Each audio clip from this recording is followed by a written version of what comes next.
Sabe aquele dia que você acorda com ódio do mundo? A maioria das pessoas te diria pra pensar positivo, mas Jujutsu Kaisen diz o contrário. Essa confusão mental é justamente o seu combustível pra ficar mais forte.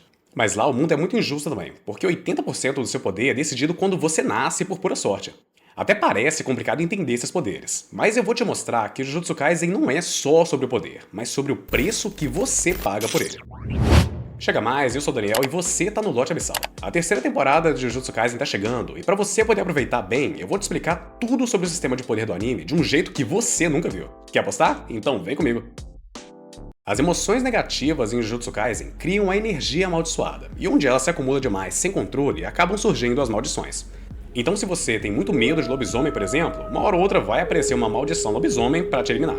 Pensa na energia amaldiçoada como a pólvora. Todo mundo consegue produzir, mas quem não controla sai espalhando ela por aí e ela acaba explodindo. As maldições são exatamente isso. Mas quem consegue controlar a própria energia amaldiçoada é um feiticeiro Jujutsu. Ele consegue pegar a pólvora e colocar numa arma para disparar no alvo certo. O uso mais simples da energia amaldiçoada é para reforço. Ela consegue amplificar o seu corpo para você socar mais forte, correr mais rápido e resistir mais aos danos. Todo feiticeiro tem que saber usar isso para conseguir lutar, mas pensa comigo, não adianta muito chegar no soco contra um inimigo que tem um oitão na mão. E é por isso que existem as técnicas inatas. Se a sua energia amaldiçoada é a pólvora, a técnica inata é a arma que vai disparar o tiro. Tem técnicas tipo a do Todo, que usa a energia dele para trocar dois alvos de lugar, tem a do Yuta, que usa a energia dele para copiar as técnicas dos outros e por aí vai. Mas a técnica de um feiticeiro é decidida quando ele nasce e ela pode ser ou aleatória ou herdada de um antepassado. As inatas aleatórias são tipo as da Nobara, do Nanami e da Yuki, que não tem um motivo para elas serem como são, os usuários não escolhem isso, e a arma que eles vão disparar pode ser forte ou fraca. E as inatas herdadas são, por exemplo, as 10 sombras do Megumi, que vem do clã Zenin, e o ilimitado do Gojo, que vem do clã Gojo. Mas é claro que não é qualquer parente do Gojo que vai ter a mesma técnica que ele, então é raro ter essa herança de inatas também. Ou seja, pode ter gente que nasce com uma garrucha enferrujada, tipo esse figurante que apanhou pro Toji em Shibuya, e tem gente que pode nascer com uma sniper tipo Gojo. Mas para usar as técnicas inatas, o feiticeiro tem que ter um bom domínio da própria energia. Alguns têm mais, outros têm menos, mas quem consegue refinar melhor a energia consegue fazer mais coisa com a inata. Por exemplo, se o Gojo não soubesse usar a técnica dele, ele só conseguiria fazer o azul. Mas por ele ter tido a sacada de que o poder dele distorce o espaço, ele conseguiu criar o Mugen, que é uma barreira que envolve o corpo todo dele, conseguiu reverter o azul que atrai para criar o vermelho que repele, e ainda conseguiu juntar os dois para criar o roxo. Se um atrai tudo e o outro repele tudo, juntar essas duas leis opostas simplesmente quebra a física e cria uma anomalia que apaga tudo que toca. E é por isso que o Gojo não é só forte, ele é uma aberração estatística. E é por causa desse refino do feiticeiro que existem outros dois usos para energia amaldiçoada pura. O primeiro é a energia reversa, porque a energia amaldiçoada pura normalmente é negativa e é destrutiva, tipo a pólvora. Mas o feiticeiro consegue multiplicar a energia por ela mesma, logo, negativo com negativo dá positivo. Ele cria uma energia que cura e reverte as técnicas. E o segundo é o Black Flash, ou Kokuzen se você preferir. Se você der um golpe e conseguir clicar a sua energia amaldiçoada por 1 milionésimo de segundo durante o ataque, acontece uma distorção no espaço que faz a força do seu golpe ser elevado a 2.5. E para você não ter que fazer a conta, pensa comigo. Se você desse um soco e acertasse um Black Flash com a sua força de humano normal, ele conseguiria esmagar um carro inteiro. Isso basicamente é explodir a pólvora no momento certo e muito rápido para ela ser muito mais forte. Mas a pólvora não serve só para armas de fogo, né? Ela também pode criar bombas e fazer um campo minado no ambiente. E é justamente isso que são as expansões de domínio. Alguns feiticeiros conseguem criar uma barreira para fechar um espaço que reflete a mente deles. Não é só um lugar onde a técnica inata fica mais forte e que tem um acerto garantido, tá? A expansão de domínio é a forma como os feiticeiros impõem a mente sobre o mundo. Isso é como arrastar o inimigo para dentro da própria alma e transformar ela no campo de luta. Por isso que, por exemplo, a expansão do Sukuna é um santuário onde os cortes dele aniquilam tudo. Porque ele se vê como uma divindade e na presença dele tudo é pulverizado até não sobrar nada. Enquanto a do Gojo reflete a forma como ele vive. Os 6 olhos fazem o cérebro dele trabalhar a 1000 por hora o tempo todo. Então o domínio dele faz com que todo mundo receba informações infinitas até o cérebro derreter. E aqui tem um detalhe que separa quem é um feiticeiro forte de quem é um monstro. Expandir domínio é como pintar numa tela. Você cria uma barreira e pinta a sua regra dentro dela. Mas tem um cara que não precisa de tela, o Sukuna. Ele é o único que consegue pintar no próprio ar. O santuário dele não tem uma barreira fechada, é uma pintura sem quadro. E isso, tecnicamente, é impossível para todo mundo fazer. É como tentar segurar a água sem um copo, e com o domínio aberto, ele aumenta o alcance da expansão dele para quase 200 metros em troca de deixar uma rota de fuga para quem tá dentro do domínio. É um pacto insano, o cara não é peãozinho do xadrez não, ele é logo o dono do tabuleiro inteiro.